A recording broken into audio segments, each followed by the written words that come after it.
Example 14.6. Figure is given here.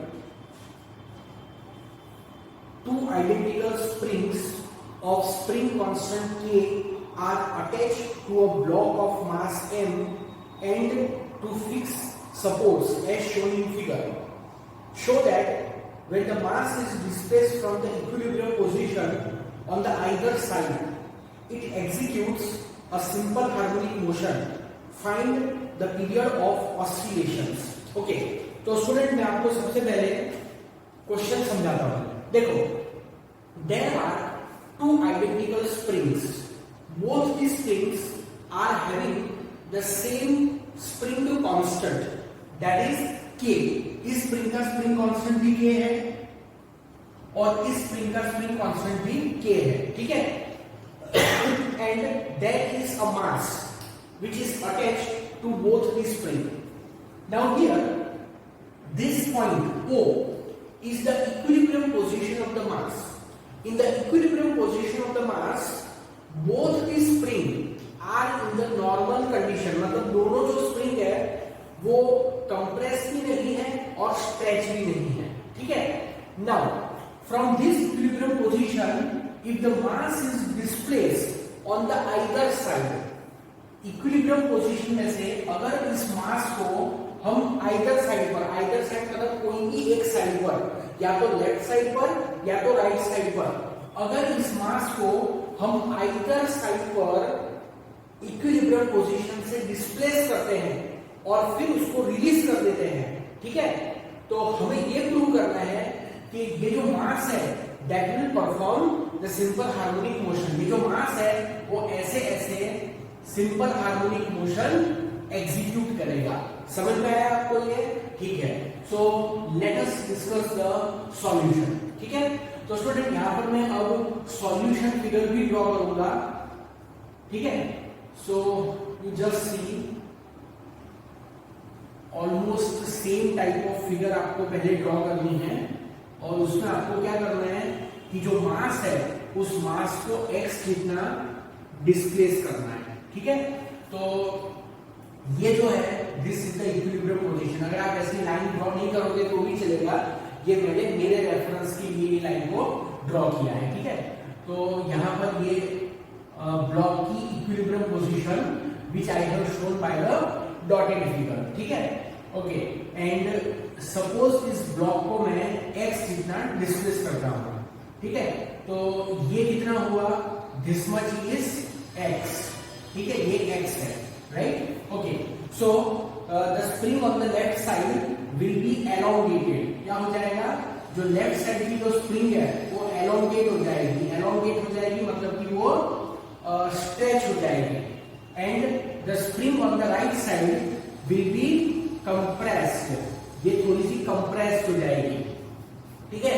इसमें आप देखो जो टर्न्स है उनके बीच का डिस्टेंस इंक्रीज हो गया इसके कंपैरिजन में, और यहाँ पर टर्म्स के बीच का जो डिस्टेंस है वो डिक्रीज हो गया है.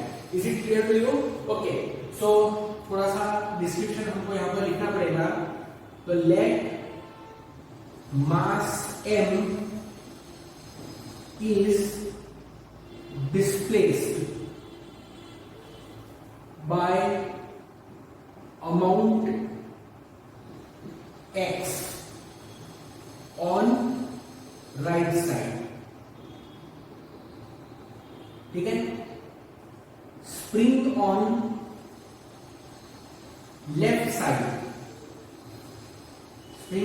Side will be elongated. Elongate मतलब खिंचाना. Will be elongated by x and spring on right side will be compressed. By x. मतलब समझ में आ गया होगा कि ये जो लेफ्ट साइड की स्प्रिंग है वो x जितना एलोंगेट होगी, मतलब वो x जितना स्ट्रेच होगी, और जो राइट साइड की स्प्रिंग है, ये लेफ्ट साइड की स्प्रिंग है और ये राइट साइड की स्प्रिंग है, तो जो राइट साइड की स्प्रिंग है वो x जितना कंप्रेस होगी. ठीक है, ओके।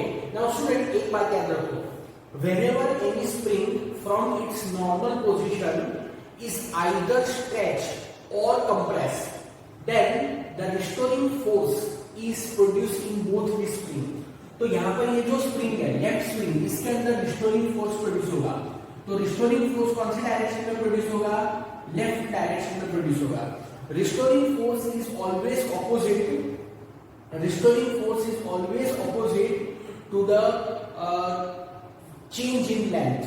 तो यहां पर लेंथ राइट साइड में इंक्रीज हुई है, ठीक है, लेंथ राइट साइड में इंक्रीज हुई है, so that's why restoring force on the first spring will be towards left, बराबर।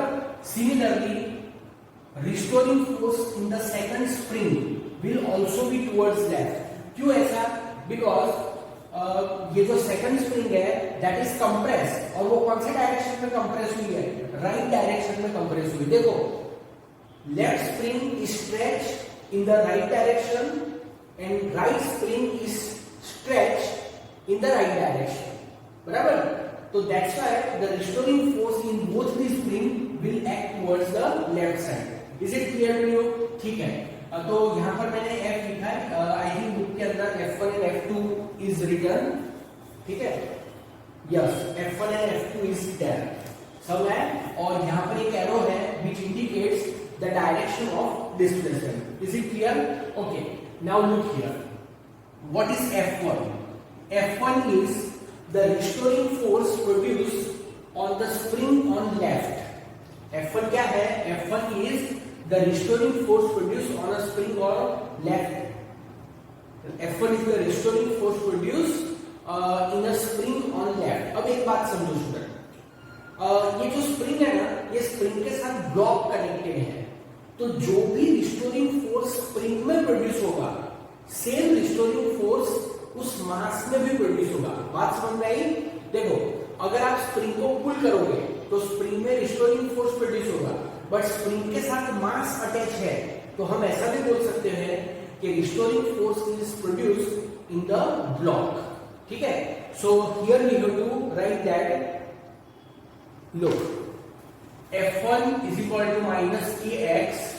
F1 क्या है? Force exerted on spring on left side. Force exerted on spring on left side. Force exerted by the spring. Okay, force exerted by spring. क्योंकि force किसके ऊपर लग रहा है? मास के ऊपर लग रहा है. तो force exerted by spring on left side trying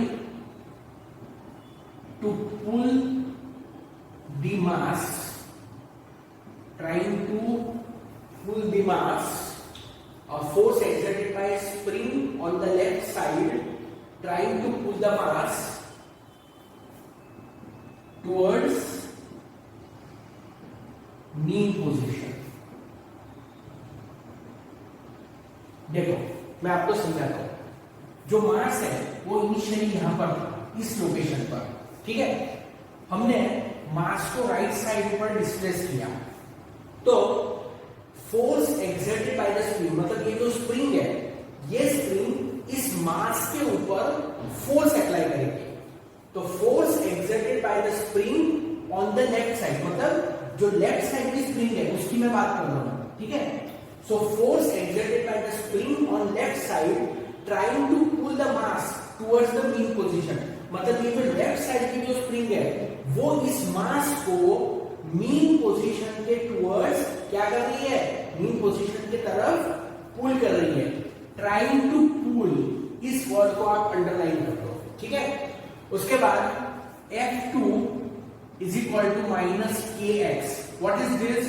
This is the force exerted by spring on right side. Force exerted by spring on right side. अच्छा, मैं यहां पर आपको एक बात बता दूं, थोड़ा सा कंफ्यूजन है. कंफ्यूजन क्या है कि ये जो मैंने लिखा है ना, force exerted by spring on right side, तो इसका मतलब ये नहीं है कि स्प्रिंग राइट साइड में फोर्स एक्सर्ट कर रही है। बात को जरा ध्यान से समझना। ये जो लिखा है अभी तक मैंने जो लिखा है कि force exerted by spring on right side, तो इसका मतलब ये नहीं है कि जो स्प्रिंग है वो राइट साइड में फोर्स एक्सर्ट कर रही है। इसका मतलब ये है कि जो राइट साइड में जो स्प्रिंग है वो एक्सर्ट कर रही है फोर्स। उसका मतलब क्या है, force exerted by spring on right side, मतलब हम किसकी बात कर रहे हैं, जो ब्लॉक के राइट साइड पर जो स्प्रिंग है वो जो फोर्स एक्सर्ट कर रही है। यहां पर मैं ऐसा नहीं बोलना चाह रहा हूं कि force is exerted by the spring on the right side, मतलब स्प्रिंग राइट साइड में फोर्स एक्सर्ट नहीं कर रही है। एक बात समझो कि दोनों ही spring, both the spring are exerting the force on the left side. आप यहां पर देखो, ये F1 का एरो देखो, ये F2 का एरो देखो, so both the spring are exerting the force on the left side, बराबर। बट एक स्प्रिंग लेफ्ट साइड पर है और दूसरी स्प्रिंग राइट साइड पर है। तो ये जो लेफ्ट साइड और राइट साइड वर्ड यूज किया है ना, वो इस स्प्रिंग और इस स्प्रिंग के लिए यूज किया है। अदरवाइज जो फोर्स की डायरेक्शन है वो तो लेफ्ट साइड में ही है, ठीक है। Okay, so force exerted by spring on right side, comma, trying to push, यहां पर पुश वर्ड आएगा, trying to push the mass towards mean position, towards mean position. समझ में आया?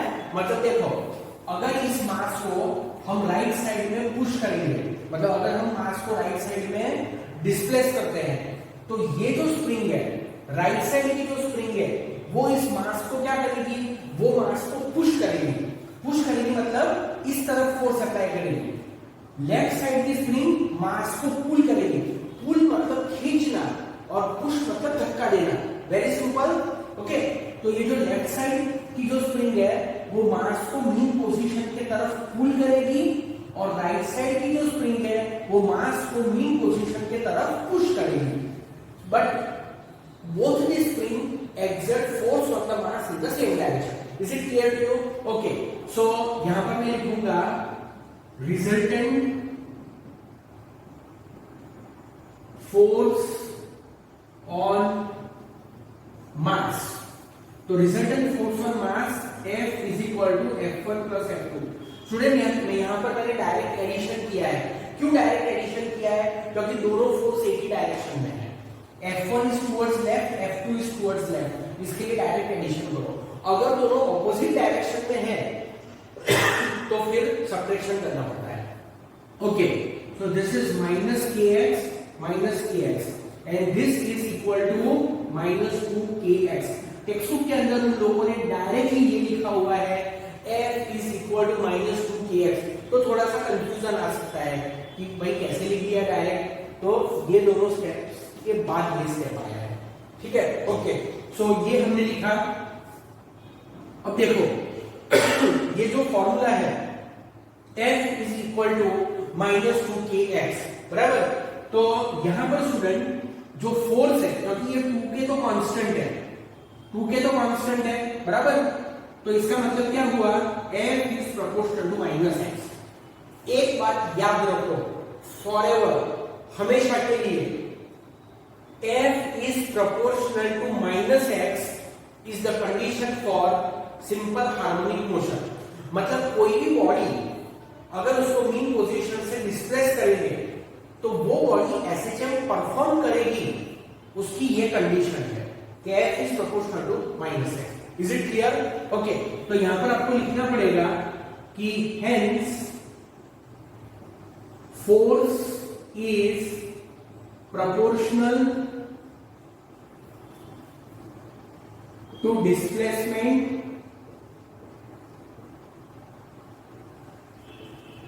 and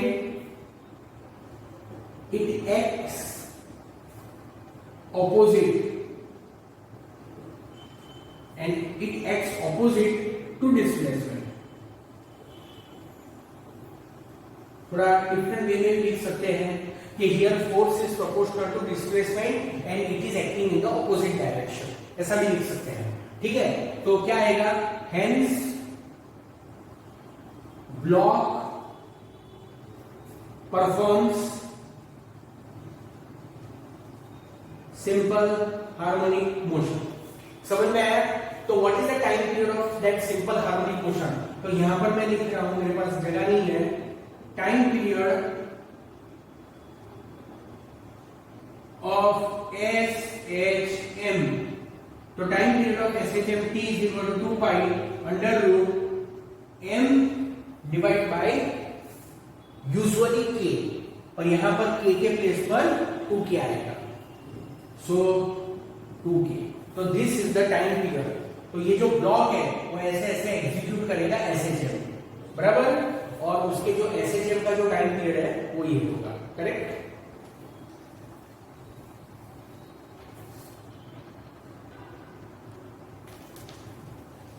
Now we are solving exercise 14.1. Which of the following example represents periodic motion? तो student, periodic motion क्या होती है वो मैंने आपको चैप्टर के फर्स्ट क्लास में एक्सप्लेन किया था. The motion which is repeated at a regular interval of time. ठीक है? तो यहाँ पर आपको आंसर देना है कि मोशन पीरियोडिक है या नहीं है. ठीक है? तो मैं आपको रीजन के साथ एक्सप्लेन करूंगा. ठीक है? तो आप सुनो कि अगर इसका एक्सप्लेनेशन अगर आपको लिखने के लिए बोलते हैं तो आपको क्या लिखना है, तो that I will describe you, so you can note down that. Question ये क्या है? A swimmer completing one return trip from one bank of a river to other and back. देखो, एक स्विमर है और वो स्विमर एक रिवर के अंदर स्विम कर रहा है. वो रिवर के एक बैंक से, मतलब नदी का जो एक किनारा है, रिवर के एक बैंक से दूसरे बैंक पर जाता है और फिर वो वहां से रिटर्न हो जाता है. मतलब स्विमर कंप्लीट्स वन ट्रिप, वो एक ही ट्रिप कंप्लीट करता है, मतलब जाता है और फिर वापस आ जाता है. तो क्या ये पीरियोडिक मोशन हुई? तो student, this is not the periodic motion. Why it is not periodic motion? Because here motion is not repeated at a regular interval of time. बस एक बार गया और वापस आ गया, खत्म बात. ठीक है? अगर वो कॉन्स्टेंटली जाता है, वापस आता है, फिर जाता है, फिर वापस आता है, अगर वो ऐसे रिपीट करता है, ठीक है, मेनी टाइम्स, अब कितने टाइम वो नहीं बोल सकते हैं, यहां पर एक बार है, तो it is not a periodic motion. ठीक है? Okay, so this is not the periodic motion. What you have to write? पहले तो आंसर लिखो, नॉन पीरियोडिक. रीजन क्या लिखोगे? Because motion of swimmer is not repeated over and over again after any fixed time interval. ठीक है? उसके बाद second है a freely suspended bar magnet displaced from its north south direction and released. Okay, student, सबसे पहले तो ये जो मोशन है ये मोशन पीरियोडिक मोशन है. Let me check. Yes, it is a periodic motion. तो सिचुएशन क्या है? एक बार मैग्नेट है. ठीक है? अब आपको पता होगा कि बार मैग्नेट में एक नॉर्थ पोल होता है और एक साउथ पोल होता है. तो that bar magnet is freely suspended. उसको ऐसे स्ट्रिंग से ऐसे फ्रीली सस्पेंड किया है. उसको उसकी नॉर्मल पोजीशन से, उसकी नॉर्मल पोजीशन क्या होती है? North south direction is it's normal position. तो नॉर्मल पोजीशन से उसको स्लाइटली डिस्प्लेस किया और उसको छोड़ दिया. तो वो ऐसे ऐसे, बराबर, आपको ऐसे शो कर रहा हूं मैं, ऐसे ऐसे it will oscillate like this up to some time. ऐसा नहीं है कि कॉन्स्टेंटली वो ऑसिलेट ही करता रहेगा. It will oscillate up to some time. थोड़ी देर तक वो ऐसे ऑसिलेट करता रहेगा. Okay, so this motion is the periodic motion. Is it clear? Okay, तो ये पीरियोडिक मोशन है. उसके बाद question C. A hydrogen molecule rotating about its centre of mass. Hydrogen molecule rotating about the centre of mass. तो student, this is also a periodic motion. अच्छा, वो जो second वाला था उसका रीजन मैं आपको बोल रहा हूं. As the magnet is release from its displaced position, comma, it oscillate about the north south direction with a definite time period. बराबर. अगर सिर्फ आंसर देना है तो इट्स ओके, बट अगर एक्सप्लेनेशन देना है तो फिर ये लिख सकते हैं. तो सेकंड हो गया. थर्ड का मैंने कहा पीरियोडिक है, उसका explanation. The motion of hydrogen molecule rotating about its center of mass repeat after a fixed interval of fixed time interval. ठीक है? उसके बाद नंबर 4 मतलब B sorry, an arrow release from a bow, एक arrow है उसको बो में से रिलीज किया, एक तीर है एरो है उसको बो में से, मतलब वो मतलब आप समझते हो जो धनुष होता है बराबर, जो कमान होती है उसमें से उस एरो को पुल करके रिलीज कर दिया। So that arrow will fly in the air and it will fall to a certain distance. Will it come back and will it go again? No, it will not going to happen. Sorry, so the motion of that arrow is not a periodic motion. लिखना क्या है, लिखो the motion of arrow does not repeat itself after a fixed time interval। तो ये कोई periodic motion नहीं है, ठीक है। अब सुनिए यहाँ पर मेरे नोट्स के अंदर मैंने 5th भी लिखा हुआ है, यहाँ पर तो टेक्स्ट में अप टू डी है, अप टू 4 भी है, बट यहाँ पर मैंने 5th भी लिखा है। तो पता नहीं मैंने कहाँ से लिखा, शायद कोई प्रीवियस बुक में ये रहा होगा या तो कोई रेफरेंस बुक में रहा होगा, ठीक है। तो ये जो भी है उसका आंसर है पीरियोडिक। तो आप लिख लो अपने नॉलेज के लिए, because it is important. So number 5 periodic, and this is about the Halley's comet. आपको पता होगा कि हेलिस कॉमेट, कॉमेट क्या होता है, you know that it is a celestial object, बराबर। तो उस सेलेस्टियल ऑब्जेक्ट का नाम है हेलिस कॉमेट।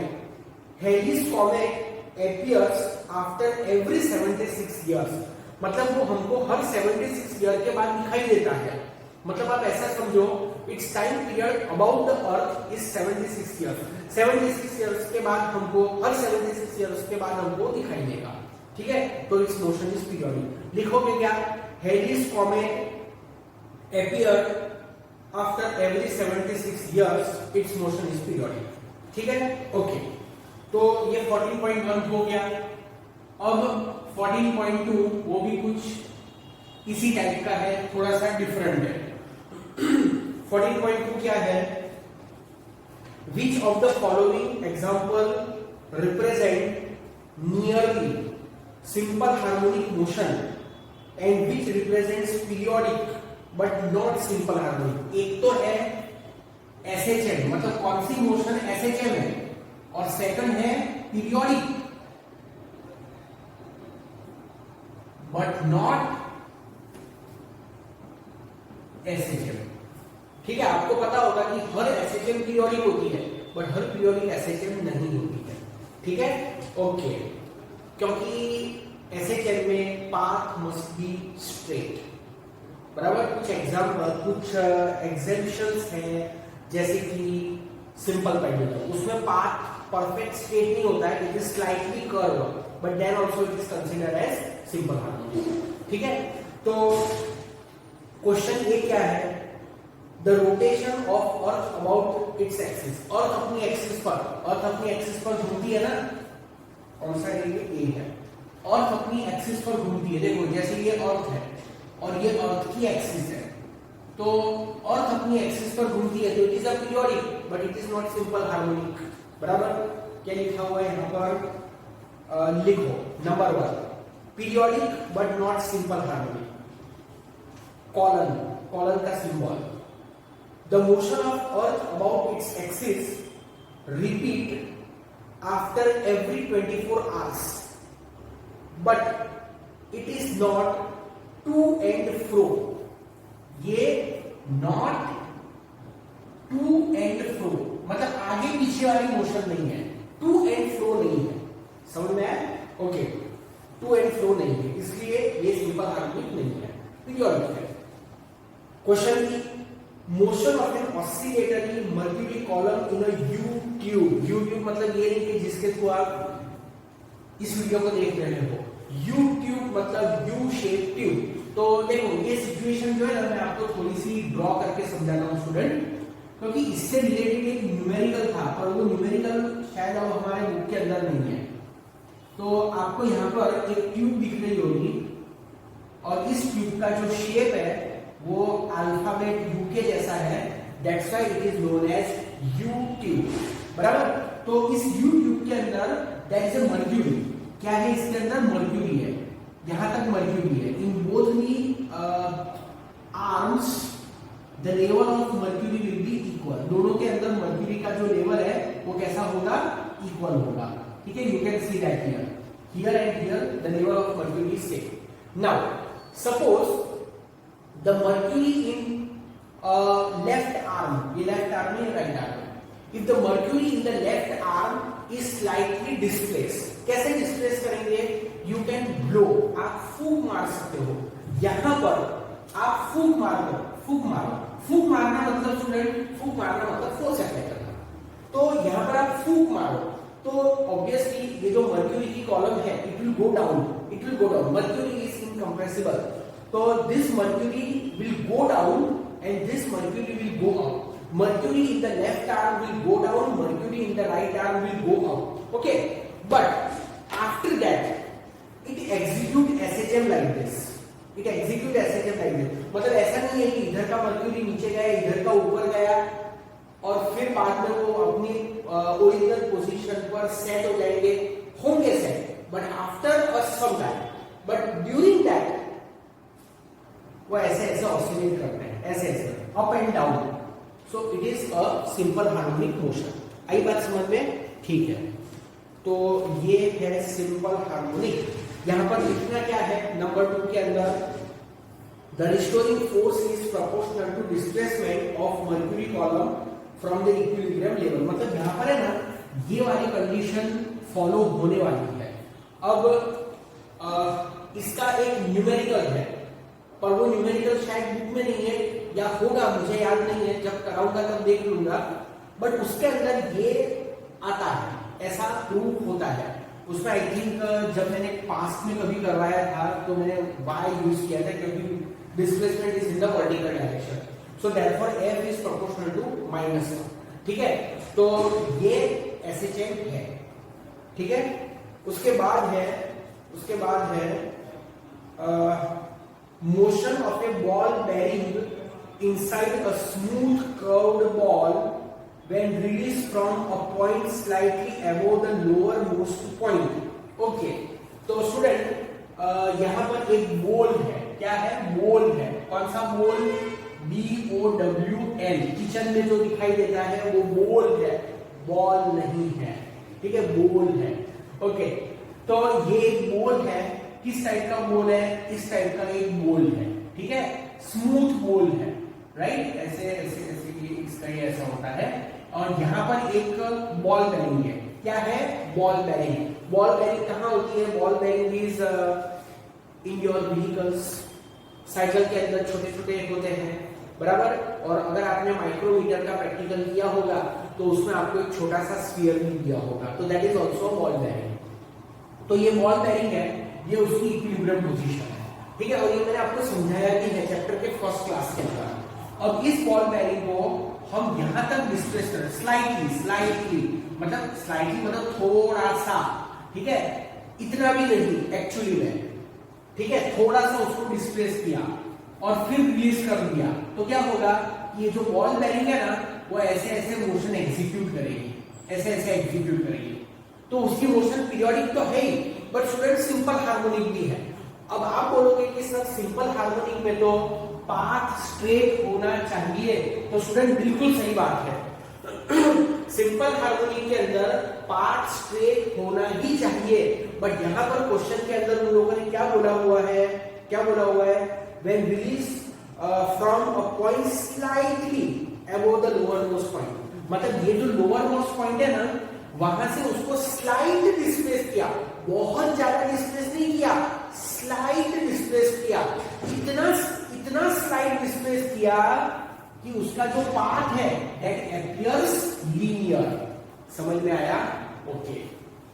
अगर उसको यहां से रिलीज करेंगे ना तो फिर उसका पाथ ऐसा होगा, है कि नहीं, इस तरह से पूरा कर दूंगा, तो फिर आप उसको नहीं बोल सकते हो कि वो SHM है, पीरियोडिक तो रहेगा बट SHM नहीं रहेगा, बट स्लाइटली डिस्प्लेस है तो path is linear, so you can call it as SHM, ठीक है, ओके, ये था क्वेश्चन सी। अच्छा, लिखना क्या है, कहां गया, simple harmonic answer, colon, the motion of ball bearing is to and fro, आगे पीछे इधर नहीं लग रहा, इधर लग रहा है, to and fro about the lower most point and restoring force is proportional to displacement from that point. मैं आपको इसका फोटो भेजूंगा व्हाट्सएप के ऊपर, ठीक है। ओके, फिर number 4, general vibration of A polyatomic molecule about its equilibrium condition। General vibration of A polyatomic molecules। अच्छा, polyatomic molecules मतलब एक मॉलिक्यूल है और उस मॉलिक्यूल के अंदर पॉलीएटॉमिक्स, बहुत सारे एटम्स हैं। जैसे कि आप बोल सकते हो NH3। क्या होता है NH3? आई थिंक एमोनिया होता है, बराबर। आप H2O भी ले सकते हो, CO2 भी ले सकते हो, ठीक है। तो ये सब पॉलीएटॉमिक मॉलिक्यूल्स हैं। तो पॉलीएटॉमिक मॉलिक्यूल्स के अंदर जो वाइब्रेशंस होते हैं वो वाइब्रेशन पीरियोडिक तो होते हैं, but it is not simple harmonic. Reason क्या है? रीजन नोट डाउन करो। A polyatomic molecule has number of frequencies, number of natural frequencies। A polyatomic molecule has number of natural frequencies, full stop। In general, comma, its vibration is a superposition of SHMs of number of different frequencies, full stop। The superposition is periodic but not simple harmonic। देखो student, ये जो polyatomic molecule होता है, उस polyatomic molecule के अंदर बहुत सारे एटम्स होते हैं। Every atom is vibrating with a different frequency। Every atom is vibrating with a different frequency। So that, okay, so the resultant frequency of the molecule is the superposition। Superposition मतलब overlapping। The resultant frequency of the molecule is the superposition of number of frequencies। So it is periodic but not simple harmonic. देखो एक बात समझो, जो simple harmonic motion होती है ना, उसके अंदर the body is having single frequency. It is not expected to have many frequencies. उसकी ज्यादा फ्रीक्वेंसीज नहीं होती है, उसकी एक ही फ्रीक्वेंसी होती है। और पॉलीएटॉमिक के अंदर उसकी ज्यादा फ्रीक्वेंसी होती है। देखो ये जो मैंने आपको ये जो दो क्वेश्चंस करवाए 14.1 and 14.2 from the competitive exam point of view, खास करके नीट पॉइंट ऑफ व्यू, ये इंपॉर्टेंट है, ठीक है।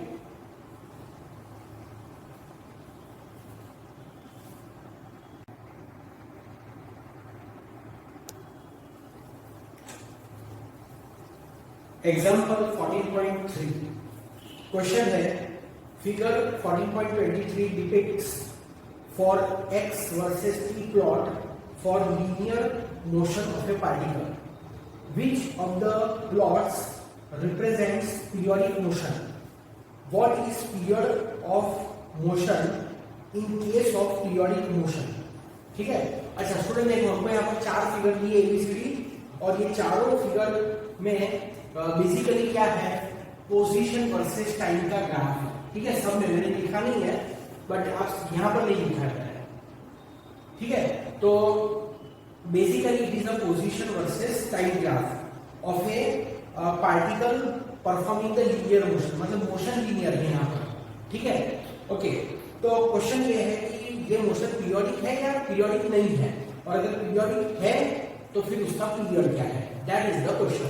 तो स्टूडेंट अंडरस्टैंड हियर, ये जो फर्स्ट है motion A is not periodic, not periodic. ये तो पीरियोडिक है ही नहीं, देख के ही पता चल जाता है। क्यों पीरियोडिक नहीं है? क्योंकि यहां पर पोजीशन इज मोनोटोनिकली इंक्रीजिंग, बस पोजीशन इंक्रीज ही होती जाती है। जो पीरियोडिक मोशन होती है ना, उसमें पोजीशन इंक्रीज नहीं होती है, पोजीशन रिपीट होती है। पर यहां पर तो पोजीशन बस इंक्रीज ही होती जाती है मोनोटोनिकली, एक तरह से।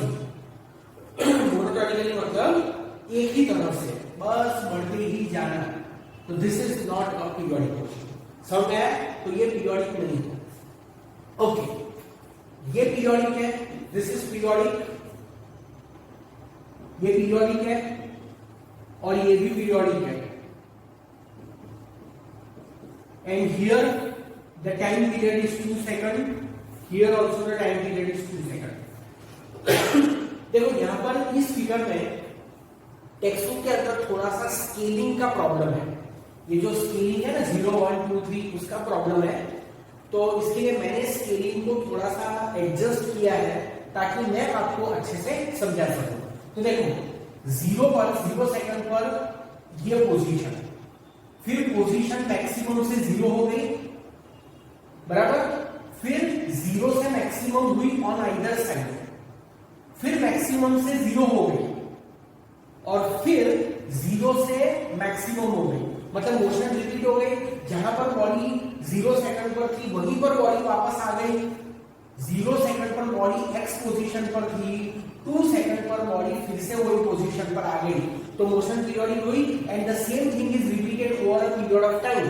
तो यहाँ पर टाइम पीरियड कितना होगा 2 सेकंड, क्योंकि 0 सेकंड पर जो पोजीशन थी वही पोजीशन 2 सेकंड पर है। सेम वे यहाँ पर आप लेफ्ट साइड पर भी देख सकते हो। ऐसा दूसरी बात, टाइम कभी नेगेटिव होता नहीं है, इस बात को आप याद रखना। मैं यहाँ पर टाइम को नेगेटिव शो किया है, ठीक है, बिकॉज टाइम को एक्स एक्सिस पर लिया है, तो इस वाले टाइम को 0 लिया है, तो इधर के टाइम को पॉजिटिव लिया है, इधर के टाइम को नेगेटिव लिया है, बट टाइम कभी भी नेगेटिव नहीं होता है। वो दोनों एक पॉइंट के एक टाइम के आजू बाजू के टाइमिंग है, इसलिए ऐसा उन्होंने नेगेटिव लिया, अदरवाइज टाइम नेगेटिव नहीं होता। तो ये मोशन पीरियडिक हुई, ये मोशन भी वही रीजन से पीरियडिक है, बराबर। आप देख लो कि 0 सेकंड पर जो पोजीशन है वही पोजीशन 2 सेकंड पर रिपीट होती है, बराबर, ओके। तो इसका भी पीरियड 2 सेकंड हो गया, समझ में आया, ओके। फिर ये नॉन पीरियडिक है, दिस इज नॉन पीरियडिक, बराबर, दिस इज नॉन पीरियडिक। अभी यहां पर देखो 1 सेकंड पर 0 पोजीशन है, 4 सेकंड पर 0 पोजीशन है, 7 सेकंड पर 0 पोजीशन है, 10 सेकंड पर 0 पोजीशन है, 13 सेकंड पर 0 पोजीशन है, मतलब after every 3 second position is repeated. यहां पर 3 सेकंड 3 सेकंड 3 सेकंड 3 सेकंड, तो फिर क्या ये पीरियडिक नहीं है? नहीं स्टूडेंट, ये पीरियडिक नहीं है, बराबर। सी नियरली मतलब सिर्फ पोजीशन का रिपीट होना is not the condition for motion to be periodic, बराबर। Here all the positions should repeat at a regular interval of time. Here all the positions should repeat at a regular interval of time. मतलब मैं कहना क्या चाहता हूं, आप बोलोगे sir आप बोलना क्या चाहते हो, तो देखो यहां पर 1 सेकंड पर 0 है, चलो बराबर, 4 सेकंड पर 0 है, 7 सेकंड पर 0 है, 10 सेकंड पर 0 है, ओके। तो 0 पोजीशन तो रिपीट हो रही है ना, यस, 0 पोजीशन रिपीट हो रही है, बट स्टूडेंट आप बीच में देखो 1 सेकंड और 4 सेकंड के बीच में देखो पोजीशन कैसे इंक्रीज हो रही है। अब बॉडी यहां तक आई, मतलब उसकी पोजीशन ये हो गई, ये जो भी है, बराबर। फिर 4 सेकंड और 7 सेकंड के बीच में ये सब पोजीशन तो रिपीट नहीं हो रही है ना, that is the thing which I am trying to explain you, बराबर। तो 4 सेकंड और 7 सेकंड के बीच में वो सभी पोजीशंस रिपीट नहीं हो रही है which was repeated in 1 to 4 second, समझ में आया। Similarly in 7 to 10 second also the same positions are not repeated. तो यहाँ पर इन लोगों ने बुक में, मतलब पीछे आप एक्सप्लेनेशन एक बार देख लेना, बराबर। उन लोगों ने क्या लिखा है, उन लोगों ने वही लिखा है कि भाई ये जो B और B है that is periodic and A and C is not periodic, और वहां पर ब्रैकेट के अंदर उन लोगों ने एक रीजन लिखा है, जो रीजन मैंने ऑलरेडी बोल दिया है, बट फिर भी बुक में जो है वो मैं एक बार पढ़ के सुना देता हूं आपको। नोट लिखी हुई है, repetition of nearly one position is not enough for motion to be periodic. यहाँ पर repetition of 0 position is there after every 3 second, but that is not enough for motion to be called periodic, बराबर। The entire motion during one period must be repeated successively, मतलब ये 1 से लेके 4 second के बीच में जो entire motion है, entire motion मतलब all the positions, ये जो जितनी भी पोजीशन है ना वो सब रिपीट होनी चाहिए, मतलब अगर 4 और 7 सेकंड के बीच में भी एग्जैक्ट इसी टाइप का ग्राफ है, 7 और 10 सेकंड के बीच में भी एग्जैक्ट एक ही टाइप का ग्राफ है, तो आप बोल सकते हो कि ये मोशन पीरियोडिक है, otherwise it is not periodic. बहुत ही इंपॉर्टेंट है NEET J W point of view से, ठीक है, तो इसको अच्छे से समझ लो, right.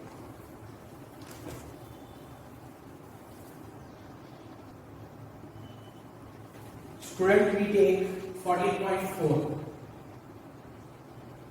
Look, which of the following function of time represents simple harmonic, periodic but not simple harmonic? C. Non-periodic motion.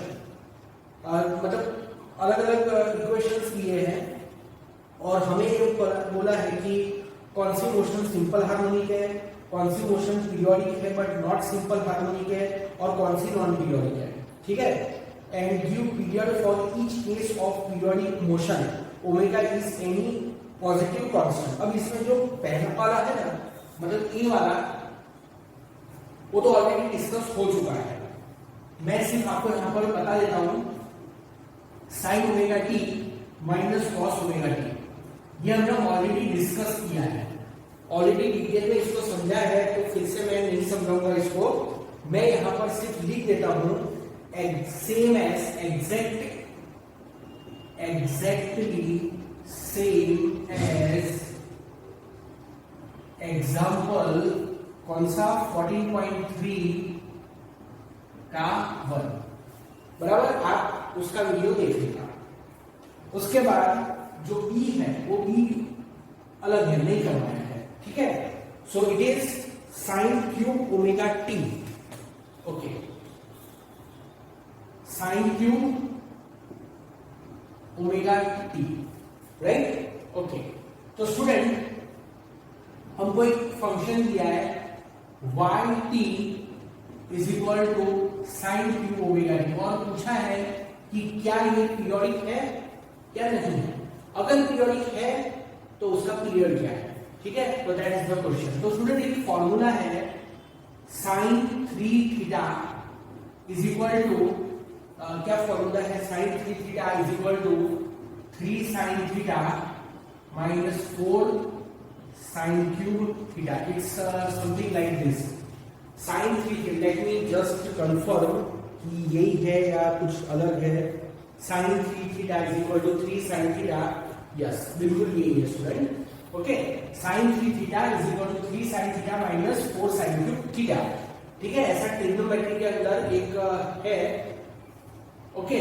तो पता नहीं शायद 10th में है या फिर 11th में, I don't know this, okay. तो ये इस टाइप का एक इक्वेशन है, बराबर। अब इसको थोड़ा सा हम रीअरेंज करते हैं, क्योंकि हमारे यहाँ पर साइन क्यूब ओमेगा टी है और ये साइन 3 थीटा का इक्वेशन है, तो इसको हम सब्जेक्ट ऑफ इक्वेशन बनाते हैं। तो 4 sine cube theta is equal to 3 sine theta minus sine 3 theta, like that. So therefore sine cube theta 3/4 sine theta minus 1/4 sine 3 theta, बराबर है। तो ये फॉर्मूला है। अब हमारा जो फंक्शन है साइन क्यूब ओमेगा टी, वो इसके जैसा है, बराबर। जैसे यहाँ पर एंगल ओमेगा टी है, यहाँ पर एंगल थीटा है, अदरवाइज एवरीथिंग इज सेम। ये भी एंगल होता है और ये भी एंगल ही होता है, ठीक है। तो फिर हम क्या लिखेंगे, हम लिखेंगे y t is equal to sine cube omega t is equal to 3/4 sine omega t minus 1/4 sine 3, यहाँ 3 है ना, इसलिए 3 आएगा, और थीटा, थीटा मतलब omega t, 3 omega t. Is it clear, okay. So y t, अब एक्स टी भी लिख सकते हैं, y t is equal to 3/4 sine omega t minus 1/4 sine 3 omega t, बराबर। तो यहाँ पर एक है y1t is equal to 3/4 sine omega t. तो स्टूडेंट ये जो फंक्शन है ये पीरियोडिक फंक्शन है, बराबर। अब नॉलेज आपको आ गया होगा कि कुछ फंक्शन को देख के ही पता चल जाता है कि वो पीरियोडिक है, तो ये है पीरियोडिक। जनरली जो साइन वाले होते हैं ना, साइन कॉस वाले, बराबर, जिसमें ओमेगा टी आता है, वो तुरंत बोल सकते हैं कि वो पीरियोडिक है। पावर आती है तो फिर ट्रिग्नोमेट्री के फॉर्मूला अप्लाई करने पड़ते हैं, ठीक है। तो ये तो पीरियोडिक है। तो y1 t is equal to 3/4 sin omega t is periodic function with period क्या होगा इसका पीरियड? तो जब सिर्फ ओमेगा टी है तो पीरियड ये ही होता है, फिक्स, फ्यूचर में चेंज नहीं होगा, ऐसा ही होता है। तो पीरियड है t is equal to pi by omega. यहां पर 3 थीटा है, इसलिए पीरियड डिफरेंट होगा, बराबर। तो y2t इज इक्वल टू क्या है? 1/4 साइन 3 ओमेगा टी। अच्छा, एक बात आपको दूसरी बता दूं कि ये मोशन पीरियोडिक है और इसका एम्पलीट्यूड 3/4 है, ये याद रखना। इसका एम्पलीट्यूड 1/4 है। तो y2t is equal to 1/4 sin 3 omega t is periodic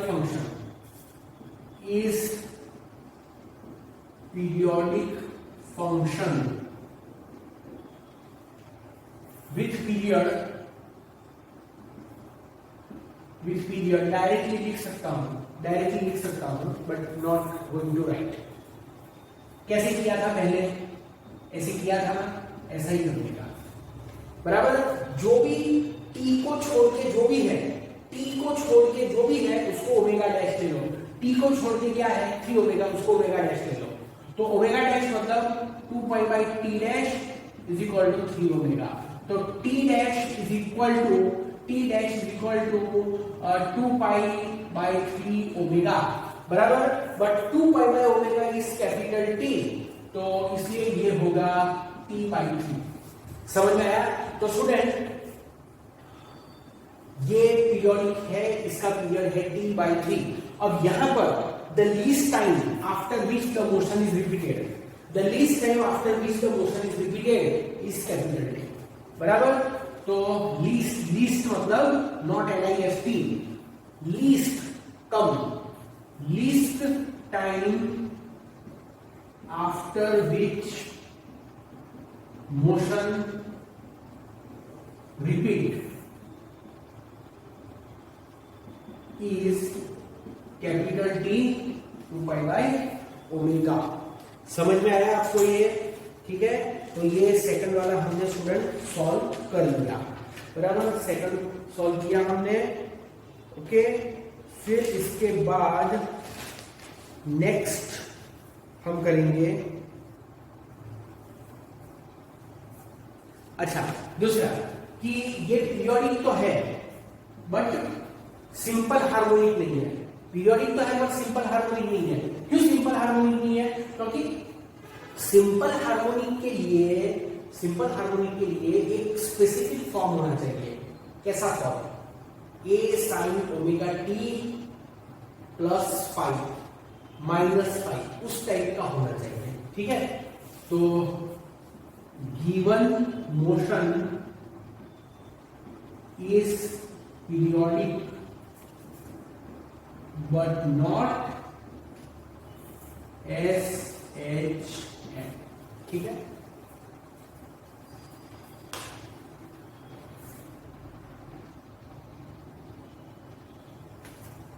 student, question सी क्या है? 3 cos YT लिखो, XT लिखो, no problem. 3 cos pi by 4 minus 2 omega t, बराबर। तो क्या ये पीरियोडिक है? क्या इसका फॉर्म अच्छा कॉस है मतलब पीरियोडिक है, कॉस है मतलब पीरियोडिक है। कॉस अगर है, साइन अगर है, उसमें टाइम आता है मतलब पीरियोडिक है। तो है ना, कॉस है उसमें टाइम आ गया मतलब पीरियोडिक, सिंपल। स्क्वायर वगैरह हो, क्यूब वगैरह हो तो थोड़ा सोचना पड़ता है, ओके। तो ये पीरियोडिक है, बराबर, ओके। इसको मैं थोड़ा सा रीअरेंज कर रहा हूं, देखो आप।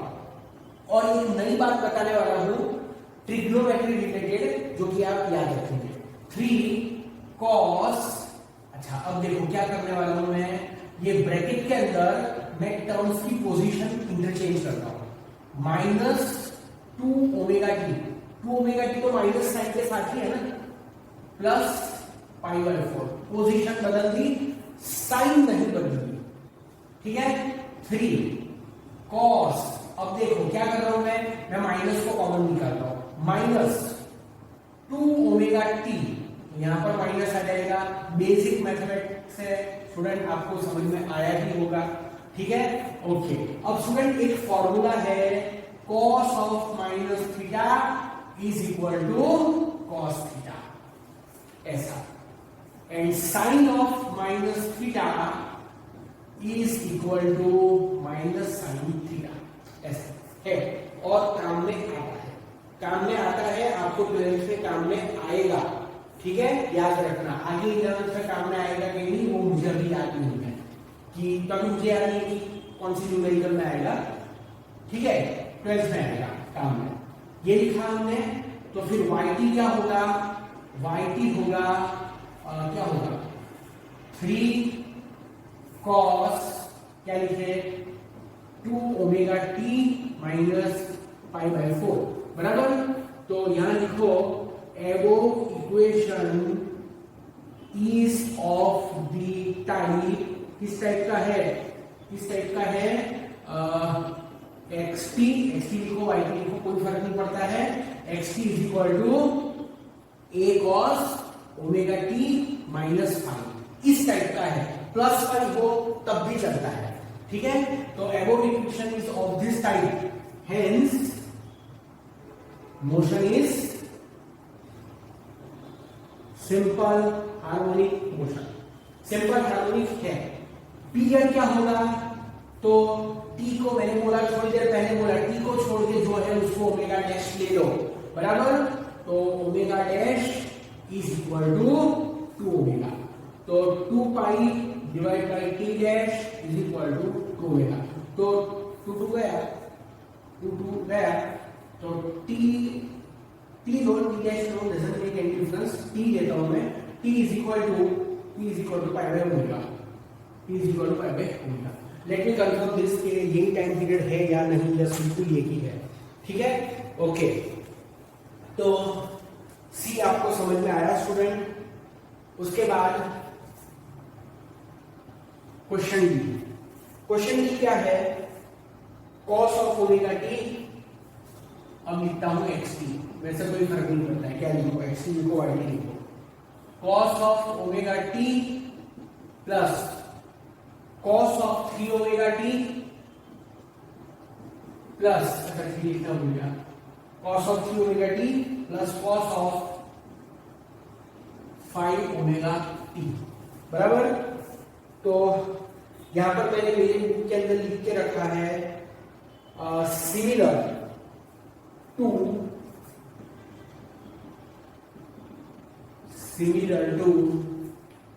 एग्जाम्पल 14.2 का सेकंड, इसके जैसा है, बराबर। तो नहीं कराओ तो भी चलता है, बट करते हैं। अब देखो, cos omega t is periodic,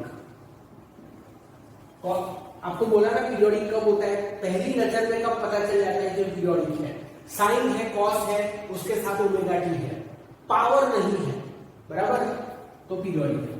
तो cos of omega t is periodic with period, क्या करेंगे, विथ पीरियड, अच्छा ओमेगा ही है ना, तो सिंपल है, t is equal to 2.1, simple, बराबर। फिर cos of 3 omega t is periodic with period, उसका पीरियड क्या होगा स्टूडेंट, तो क्या करना है, ओमेगा डैश को 3 ओमेगा ले लेना है, तो 2 pi by T dash is equal to 3 omega, तो फिर t dash is equal to 2 pi by 3 omega, तो क्या लिखेंगे टी बाई 3, बराबर। ओके, फिर इसके बाद वही story cos phi omega t के लिए, तो cos of phi omega t is periodic with period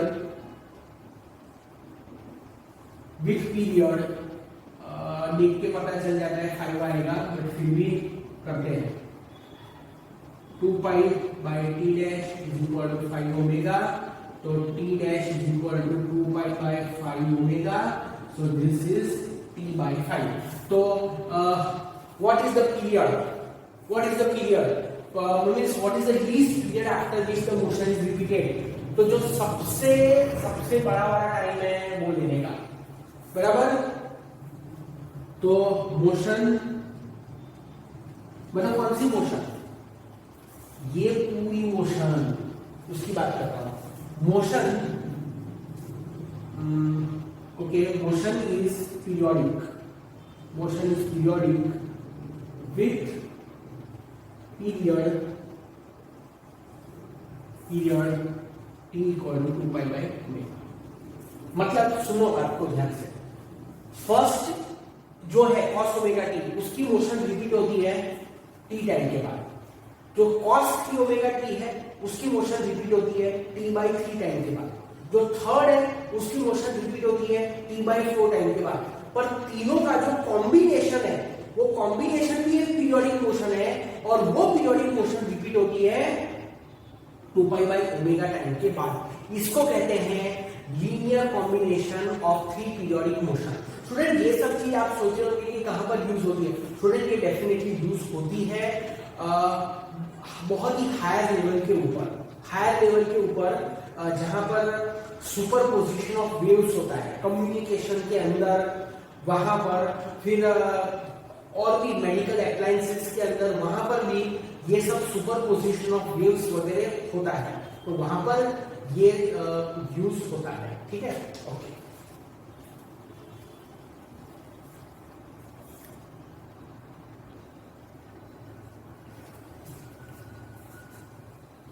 अब स्टूडेंट एक फिफ्थ है, फिफ्थ बोलो या फिर ई बोलो, जो भी बोलो, क्या है, ई है, बस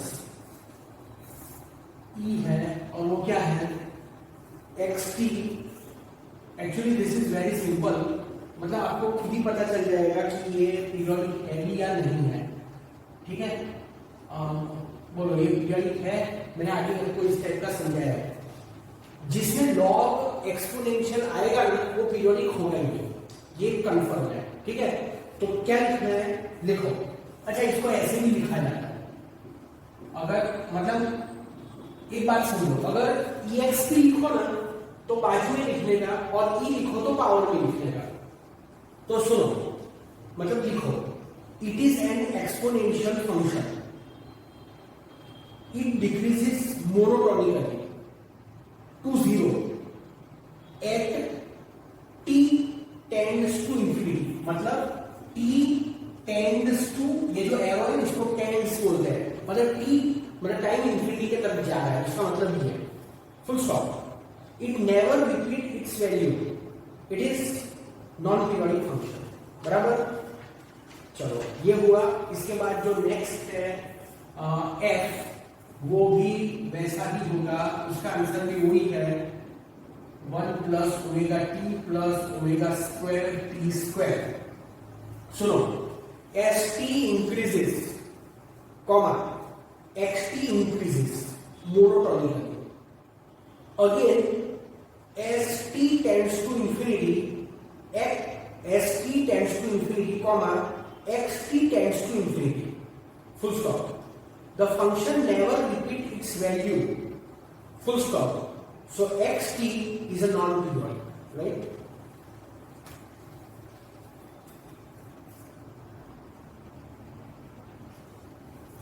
First time taking 14.6, 14.5 बाद में करवाता हूँ। Which of the following relationships between acceleration a and displacement x of a particle involve SHM? देखो आपको कितनी रिलेशन दी है, आपको टोटल 4 रिलेशन दिया है, ए बी सी। ठीक है, ए और एक्स के बीच में, ए मतलब एक्सेलरेशन, एक्स मतलब डिस्प्लेसमेंट। तो पहला रिलेशन है a is equal to 0.7x, second relation है a is equal to -200x², उसके बाद c है a इक्वल टू -10x और d है a is equal to 100x², बराबर।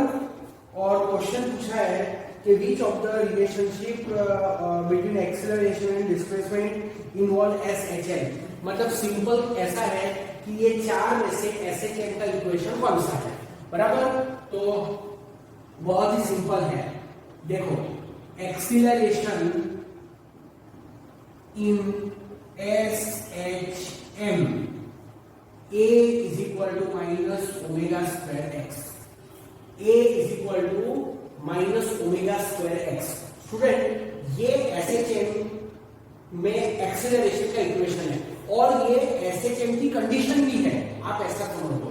देखो SHM की दो कंडीशन है, एक है f प्रोपोर्शनल टू -x और दूसरी a प्रोपोर्शनल टू -x। ये दोनों ही SHM की कंडीशन है। सिंपल सी बात है ना, फोर्स की जगह मास ले लो तो m ही आएगा ना, तो m तो कभी बदलता नहीं है, तो a प्रोपोर्शनल टू -x हुआ कि नहीं, उसके ऊपर से भी आप बोल सकते हो। तो a is equal to -ω²x is the condition of SHM। अब आप खुद सोचो ये चार में से कौन सा SHM हो सकता है, ये नहीं हो सकता है क्योंकि माइनस साइन नहीं है, ये नहीं हो सकता है क्योंकि x² है, x चाहिए, ये नहीं हो सकता है, सेम रीजन, तो फिर ये हो सकता है, बराबर है। तो ओनली C रिप्रेजेंट्स SHM। और अगर बाय चांस आपको ऐसा पूछा है कि what is the angular frequency, तो बताओ क्या होगी एंगुलर फ्रीक्वेंसी। एंगुलर फ्रीक्वेंसी होगी 10 रेडियन पर second, just for the knowledge, ठीक है।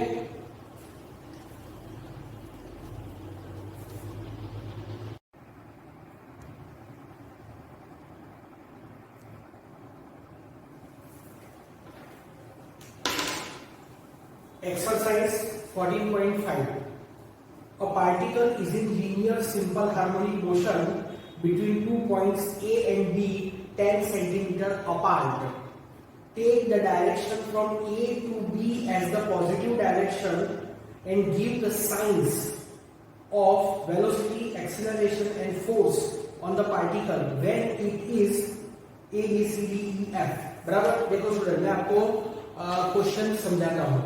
क्वेश्चन बहुत ही सिंपल है, सॉल्यूशन भी सिंपल है, बस आपकी अंडरस्टैंडिंग थोड़ी सी क्लियर होनी चाहिए, ठीक है। एक पार्टिकल है, वो पार्टिकल दो पॉइंट के बीच में सिंपल हार्मोनिक मोशन परफॉर्म कर रहा है। कौन से दो point, point A and point B. दोनों पॉइंट के बीच में कितना डिस्टेंस है, 10 सेंटीमीटर, लिखा है ना 10 सेंटीमीटर अपार्ट। तो ये पॉइंट ए है, ये पॉइंट बी है और दोनों पॉइंट के बीच में 10 सेंटीमीटर का डिस्टेंस है, समझ में आया। और ये जो पॉइंट है वो ए और बी का मिड पॉइंट है। यहां पर जो सबसे इंपॉर्टेंट बात जो आपको ध्यान रखनी है कि पॉजिटिव डायरेक्शन किस तरफ है, नेगेटिव डायरेक्शन किस तरफ है। तो पॉजिटिव डायरेक्शन ए से बी के तरफ है, मतलब जब ए से बी जा रहा है तो हम कहेंगे कि वो पॉजिटिव डायरेक्शन में जा रहा है। अगर वो बी से ए जा रहा है तो दैट मीन्स कि वो नेगेटिव डायरेक्शन में जा रहा है। आई बात समझ में, ठीक है। अब मैंने इसी को थोड़ा सा मैग्नीफाई कर दिया है, तो ये पॉइंट ए है, ये पॉइंट बी है और ये मिड पॉइंट है जो कि ओ है। यहाँ पर ओ नहीं लिखा हुआ है पर ये O is the mid point, ठीक है। तो ये जो बी है वो बी का ओ से डिस्टेंस होगा, बी का ओ से डिस्टेंस होगा 5 सेंटीमीटर और ए का ओ से डिस्टेंस होगा वो भी 5 सेंटीमीटर, क्योंकि O is the mid point, समझ में। तो ये पॉइंट को हम लेते हैं +5 centimetre, this is the right extremum, और इस पॉइंट को हम लेते हैं -5 centimetre which is the lower extremum, समझ में आया। अब स्टूडेंट यहां पर जो 5 क्वेश्चन, टोटल 6 क्वेश्चंस है, उसमें डिफरेंट पॉइंट मेंशन किए हैं। तो ये पॉइंट मैंने यहाँ पर लिख के रखे हैं पहले से तो आप समझ लो एट एंड ए, तो वो तो बहुत सिंपल है, एट एंड ए बराबर। उसके बाद है एट एंड बी, तो ये रहा एंड बी, वो भी बहुत सिंपल है बराबर। फिर सी है at mid point of A B, तो ये O is the mid point of A B, ये ओ क्या है, मिड पॉइंट ऑफ, क्या लिखा है, mid point of A B, तो ये भी आपको समझ में आ गया। फिर एक पॉइंट है point D, sorry point D नहीं, माय मिस्टेक, क्वेश्चन डी में लिखा है 2 centimetre away from B, 2 centimetre away from B, तो ये सी पॉइंट है जो कि 2 सेंटीमीटर अवे फ्रॉम बी है बराबर। फिर उसके बाद है 3 सेंटीमीटर फ्रॉम ए, तो ये रहा ए और उससे 3 सेंटीमीटर अवे बी है, ठीक है।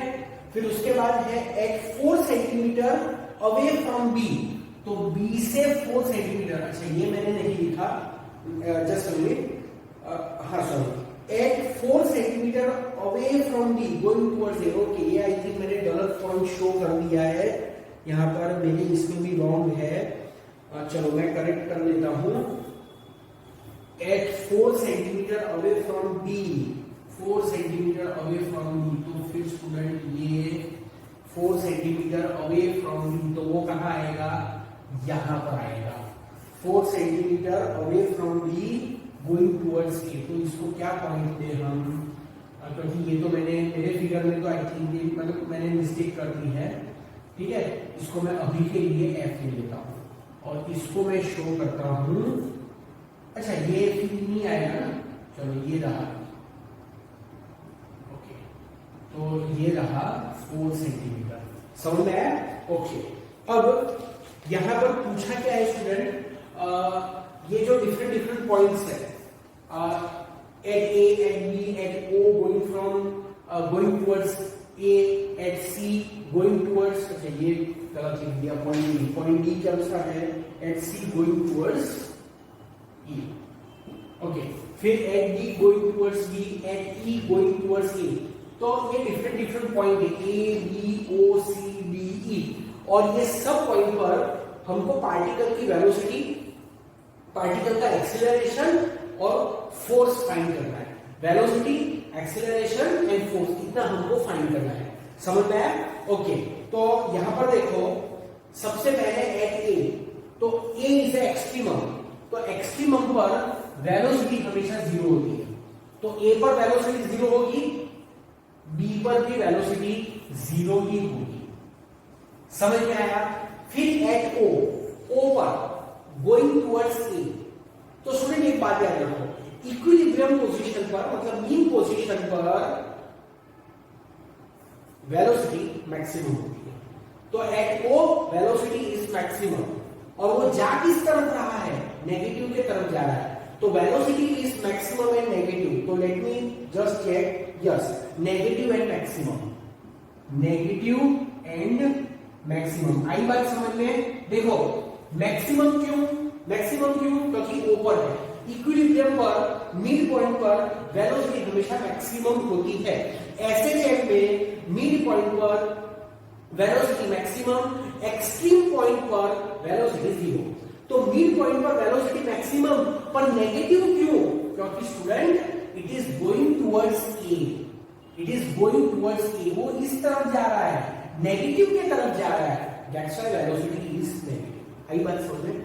उसके बाद क्वेश्चन की है एट सी गोइंग, ये कौन सा लिखा मैंने, अच्छा एट सी, यस ये रहा एट सी, तो at C going towards A, अब यहां पर सी पर गोइंग टुवर्ड्स ए, तो ए नेगेटिव के तरफ है, तो answer will be negative, late me just see, क्या आंसर है, negative, yes it is negative. आपको सिर्फ पॉजिटिव नेगेटिव, क्वेश्चन में क्या लिखा है, क्वेश्चन में लिखा है साइन, तो आपको बस प्लस माइनस लिखना है, अगर आप सिर्फ प्लस माइनस और 0 लिखोगे ना तो भी चलेगा, पर ये तो मैंने ऐसे ही लिख दिया मैक्सिमम बराबर, तो 0 लिखो प्लस माइनस लिखो, समझ में आया, तो ये हो गया। उसके बाद है ई, अब ई कौन सा है, एट डी, डी कहां है, ये रहा D, at D going towards B, तो डी पर गोइंग टुवर्ड्स बी, तो बी मतलब पॉजिटिव की तरफ जा रहा है ना, तो पॉजिटिव, ये पॉजिटिव। लेट मी कंफर्म, बराबर, क्योंकि बाय मिस्टेक गलती भी हो सकती है, तो यस बिल्कुल बराबर है। फिर उसके बाद है at E going towards A, तो ई पर जा किस तरफ रहा है, नेगेटिव की तरफ, इसलिए नेगेटिव। समझ में आया? ठीक है, ओके। उसके बाद एक्सीलरेशन, अब इसको थोड़ा सा ध्यान से समझो स्टूडेंट। एक्सीलरेशन का फॉर्मूला है ये, a is equal to minus omega square x. अब एक बात समझो कि अगर ओरिजिन के राइट है, मतलब पोजीशन पॉजिटिव, ओरिजिन के लेफ्ट है, मतलब पोजीशन नेगेटिव, तो जहां पर पोजीशन पॉजिटिव, x अगर पॉजिटिव होगा तो a विल बी नेगेटिव, और अगर पोजीशन नेगेटिव होगी तो फिर a विल बी पॉजिटिव। समझ में आया? ओके, तो देखो एट ए पर पोजीशन नेगेटिव है, acceleration positive. Let me confirm, correct, बराबर। At B position positive, acceleration negative. चलो मैं एक बार पहले पूरा लिख देता हूं, फिर मैं क्रॉस चेक कर लूंगा। At O going towards A की तरफ जा रहा है, मतलब पोजीशन नेगेटिव होने वाली है, acceleration will be positive. At C going towards A, तो पोजीशन नेगेटिव की तरफ जाने वाली है, ओके। नहीं, पर है तो पॉजिटिव लोकेशन पर ना। जस्ट एक बार मैं पहले वाला देख लेता हूं। यस, सी का है एट ओ, ठीक है, ओ पर, बराबर, ओ पर पोजीशन उसकी 0 है, और एक्सीलरेशन, अच्छा जा किस तरफ रहा है वो, at O going towards A, negative के तरफ, पॉजिटिव होगा। Let me confirm this, yes, ठीक है। यहां पर तो देखो एक्सीलरेशन 0 होगा, यस, इसमें 0 आएगा, बराबर, क्योंकि x 0 हो गया। एट ओ पर पोजीशन 0 होती है, मतलब एक्सीलरेशन 0, उसमें भी प्लस माइनस नहीं आएगा, ठीक है, ओके। एट सी, ये रहा सी, तो सी पर पोजीशन पॉजिटिव, इसके लिए एक्सीलरेशन नेगेटिव, बराबर। फिर डी कहां है, ये रहा D, position negative, acceleration positive. उसके बाद एट ई कहां है, ये ई पोजीशन पॉजिटिव, एक्सीलरेशन नेगेटिव। देखो ये जो एक्सीलरेशन, अच्छा एक बार मैं चेक कर लेता हूं, लास्ट टू पॉजिटिव, जो ई वाला है उसमें कुछ आंसर में प्रॉब्लम है। First is positive, second is negative, third is 0, fourth is negative, fifth is positive, and जो लास्ट वाला है सिक्स, उसको भी मैंने पॉजिटिव लिखा हुआ है। Let me confirm this, last कौन सा है, एट ई, तो ई पर तो पोजीशन पॉजिटिव हुई, इसलिए एक्सीलरेशन नेगेटिव होना चाहिए।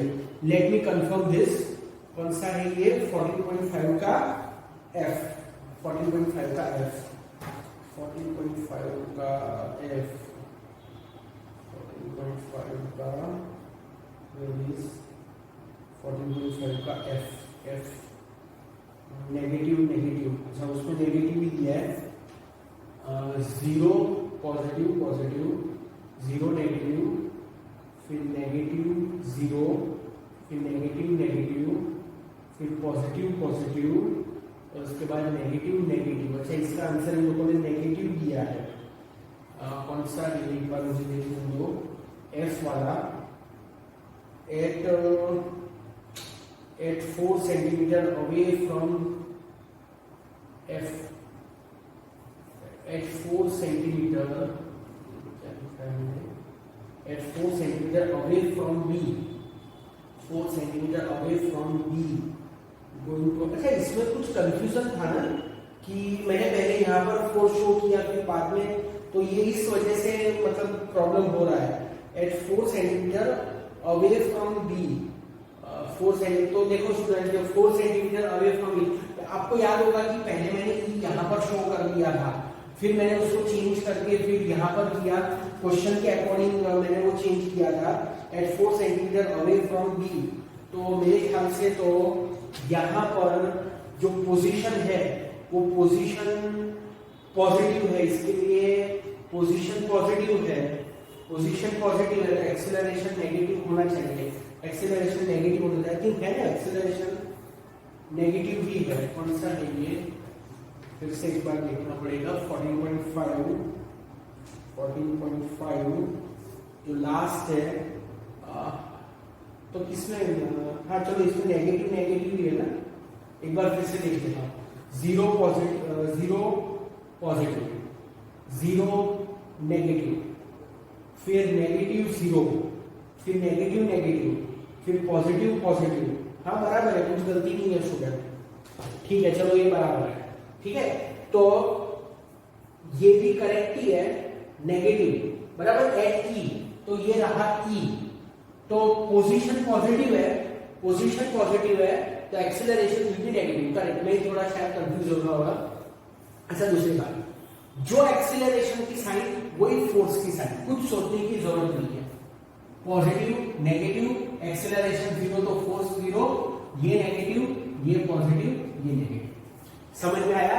तो स्टूडेंट उन लोगों ने जो आंसर दिया है ना, वो कैसे दिया है, 0 पॉजिटिव पॉजिटिव। एक बार फिर से मैं बुक में देख के बोल देता हूं, जो ए है, ए वाला मतलब ये वाला, उसका आंसर है 0 पॉजिटिव पॉजिटिव, जो बी है उसका आंसर है 0 नेगेटिव नेगेटिव, जो सी है उसका आंसर है नेगेटिव 0 0, तो देखो नेगेटिव है 0 0 है। उसके बाद डी का आंसर है नेगेटिव नेगेटिव नेगेटिव, तो है ना नेगेटिव नेगेटिव नेगेटिव। फिर ई का आंसर है पॉजिटिव पॉजिटिव पॉजिटिव, सही है। एफ का आंसर है नेगेटिव नेगेटिव नेगेटिव, तो वो भी सही है। तो स्टूडेंट आई होप कि आपको समझ में आया होगा, मेरी मिस्टेक हुई, कंफ्यूजन हुआ, ठीक है, पता नहीं जो भी है आपको समझ में आया ही होगा, बराबर। मैं सिर्फ आपको एक बात इतनी बता देता हूं कि मीन पोजीशन पर वेलोसिटी मैक्सिमम होती है और एक्सट्रीम पोजीशन पर वेलोसिटी 0 होती है। अगर वो पॉजिटिव डायरेक्शन में जा रहा है तो फिर वेलोसिटी पॉजिटिव, और नेगेटिव डायरेक्शन में जा रहा है तो वेलोसिटी नेगेटिव। मतलब कहां पर है उससे कोई मतलब नहीं है, पार्टिकल की पोजीशन क्या है उससे कोई मतलब नहीं है। वेलोसिटी की साइन फाइंड करने के लिए क्या इंपॉर्टेंट है, कौन से तरफ जा रहा है। पॉजिटिव की तरफ जा रहा है वेलोसिटी पॉजिटिव, नेगेटिव की तरफ जा रहा है वेलोसिटी नेगेटिव। समझ में आई बात। वेलोसिटी के लिए पोजीशन का इंपॉर्टेंस नहीं है, किस तरफ जा रहा है उसका इंपॉर्टेंस है। पॉजिटिव की तरफ जा रहा है मतलब है कहीं भी, है कहीं भी, बी के तरफ जा रहा है ना, बी के तरफ जा रहा है मतलब वेलोसिटी पॉजिटिव है, कहीं भी ए के तरफ जा रहा है ना वेलोसिटी नेगेटिव। आई बात समझ में।